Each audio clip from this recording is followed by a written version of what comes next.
ఎన్నోసార్లు అబార్షన్స్ అయిన వాళ్ళకి ఐవీఎఫ్ ఒక్కటే దారి అనేది తప్పు. 3 అబార్షన్స్, 2 డిఎన్సీస్ తర్వాత 1.5 year బ్యాక్ నా దగ్గరికి వచ్చారు. ఇప్పుడు తనకి 7 నెలల హెల్దీ ప్రెగ్నెన్సీ నడుస్తుంది. ఏం మ్యాజిక్ చేయలేదు. ఒక స్కాన్ చేసి చూసానప్పుడు 3D స్కాన్లో గర్భసంచి నిండా అంటుగోడల్లాగా, ఎడిషన్స్ లాగా, గ్లూ లాగా అంటుకుపోయి ఉందంత. బేబీ అక్కడ ఇంప్లాంట్ అవ్వలేదు, బేబీకి బ్లడ్ సప్లై అందదు, దానివల్ల అబార్షన్స్ అయిపోతూ ఉంటాయి.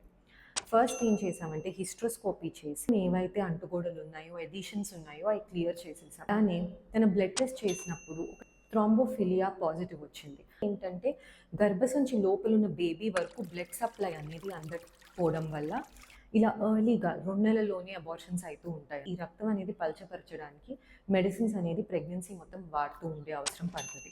ఇదే కాకుండా భర్తకి షుగర్ ఉన్నప్పుడు, అది కూడా అన్‌కంట్రోల్డ్‌గా ఉన్నప్పుడు తన స్పర్మ్‌లో డీఎన్ఏ అనేది డ్యామేజ్ అవ్వడం వల్ల అబార్షన్ రిస్క్ అనేది ఎక్కువగా ఉంటుంది. షుగర్స్ అనేది కంట్రోల్ చేశాం. ఇలా స్టెప్ బై స్టెప్ అన్నీ కరెక్ట్ చేస్తూ వెళ్ళాక తనకి ప్రెగ్నెన్సీ అనేది అందింది. కావాల్సిన సపోర్ట్ మెడికేషన్స్ అన్నీ మనం యాడ్ చేసి 7 నెలలకి కూడా ఏ ప్రాబ్లం లేకుండా సాగుతుంది.